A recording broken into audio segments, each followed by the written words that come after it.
Boleh untuk menyampaikan materi atas makalah yang telah saya susun, yaitu yang berjudul implementasi PSAK 1 dan dampak terhadap profitabilitas PT Bank Rakyat Indonesia (TBK) pada tahun 2020. Oleh saya sendiri, Adrian Zulfi Primandi, NIM 240 dengan 01020885. Abstraksinya adalah penelitian ini bertujuan untuk menganalisis implementasi PSAK 1 tentang instrumen keuangan dan dampaknya terhadap profitabilitas PT Bank Rakyat Indonesia atau kode tiketnya BPRI pada tahun 2020. PSAK 1 yang mengadopsi IFRS 9 secara signifikan mengubah pendekatan pengakuan cadangan kerugian penurunan nilai atau CKPN dari metode incurred loss menjadi expected credit loss. Nah, ini adalah perubahan yang menurut saya sangat fundamental untuk sektor perbankan. Perubahan ini mengharuskan perbankan untuk mengestimasi potensi kerugian kredit di masa depan secara lebih proaktif. Bahkan untuk aset keuangan yang belum menunjukkan tanda-tanda penurunan kualitas kredit. Metode penelitian yang digunakan adalah deskriptif kuantitatif dengan mengolah data sekunder berupa laporan keuangan PT Bank Rakyat Indonesia periode tahun 2019-2020. Analisis dilakukan dengan membandingkan komponen laporan laba rugi atau income statement dan posisi keuangan, khususnya terkaitnya pembentukan CKPN dan dampaknya terhadap indikator profitabilitas seperti NIM, ROA, dan return on equity. Sebagai pendahuluan, sektor perbankan merupakan salah satu sektor yang menjadi tulang punggung perekonomian di Indonesia. Kinerja perbankan tidak hanya merefleksikan kesehatan finansial institusi itu sendiri, tapi juga menjadi indikator penting bagi stabilitas ekonomi secara keseluruhan. Oleh karena itu, regulasi dan standar akuntansi yang diterapkan pada sektor ini senantiasa menjadi perhatian utama bagi regulator, investor, maupun akademisi.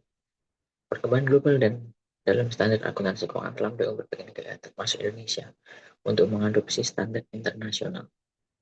Salah satu perubahan paling signifikan dalam lanskap akuntansi keuangan Indonesia adalah penerapan PSAK 1 tentang instrumen keuangan. PSAK 1 merupakan adopsi penuh dari IFRS 9 yang mulai berlaku efektif secara nasional pada tanggal 1 Januari 2020. Implementasi standar baru ini membawa angin segar sekaligus tantangan besar bagi kita, terutama bagi industri perbankan yang memiliki portofolio instrumen keuangan yang masif dan kompleks. Selanjutnya, PSAK. Sebelum PSAK 1, entitas keuangan Indonesia mengacu pada PSAK 55 mengenai instrumen keuangan. Perbedaan ini cukup mendasar, terutama pada hal pengakuan CKPN atau dikenal sebagai allowance for impairment loss. PSAK 55 model incurred loss, yang berarti CKPN baru dibentuk ketika terdapat bukti objektif bahwa kerugian terjadi.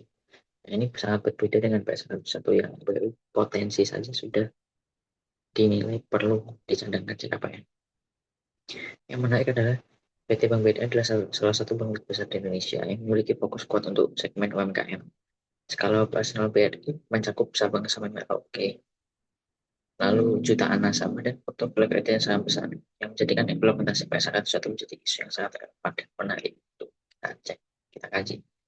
Kombinasi antara adopsi standar akuntansi yang lebih konservatif atau PSAK 1 dan kondisi ekonomi yang tidak stabil akibat pandemi COVID-19 menciptakan skenario unik untuk mengamati bagaimana kebijakan akuntansi baru ini mempengaruhi kinerja keuangan bank.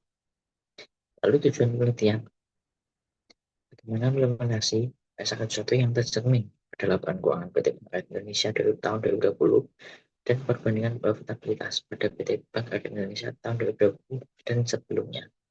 Jadi mulainya kan tanggal 1 Januari 2020. Nah, kita bandingkan dengan tahun sebelumnya. Yang pertama adalah teori yang perlu kita tahu, yaitu rasio profitabilitas, yaitu ada NIM dengan formula pendapatan bunga bersih rata-rata aktif kali 100%. Selanjutnya adalah ROA, return on asset, tambah sebelum pajak aset, kali 100%. Lalu ada ROI, return on equity, tambah bersih setelah pajak per ekuitas pemegang saham, nilai ekuitas kali 100%.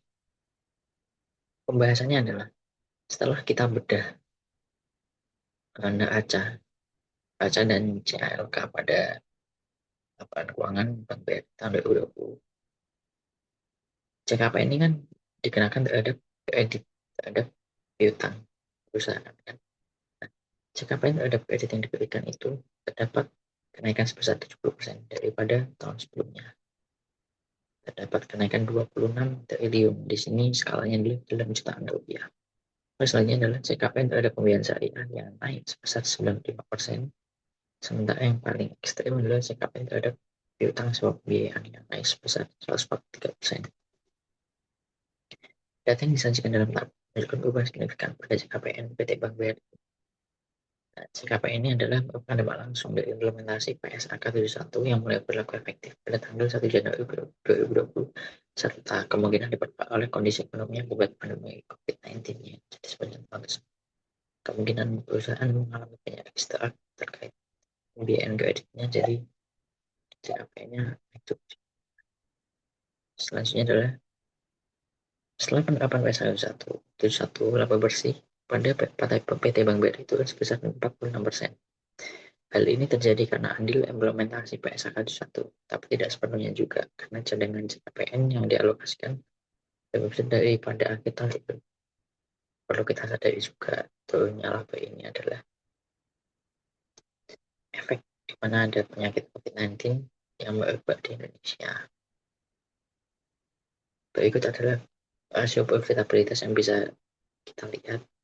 Ini mengalami penurunan sebesar 91%, di mana biasanya 5,9% bergerak di antara angka 4 sampai 6%. Pada tahun 2020 hanya bisa 1%.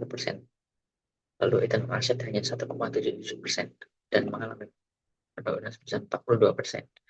Lalu return on equity yang turun 43%. Krisis ekonomi pada pandemi ini menyebabkan peningkatan risiko kredit, tekanan pada sektor real, dan kebijakan tak istirahat. Kesimpulan, secara keseluruhan data profitabilitas PT Rakyat Indonesia pada tahun 2020 menunjukkan tekanan yang sangat besar. Penurunannya adalah konsekuensi langsung dan dari beban CKPN yang meningkat drastis akibat implementasi PSAK 1, ditambah dengan kondisi ekonomi menantang akibat pandemi COVID-19. Meskipun penurunan profitabilitas ini mencerminkan dampak awal yang perlu diwaspadai, hal ini juga mengindikasikan bahwa bank telah bertindak dengan lebih hati-hati dan transparan dalam mencanangkan potensi kerugian sesuai dengan standar akuntansi yang baik. Demikian yang dapat saya sampaikan. Terima kasih Bapak Atis. Selamat siang.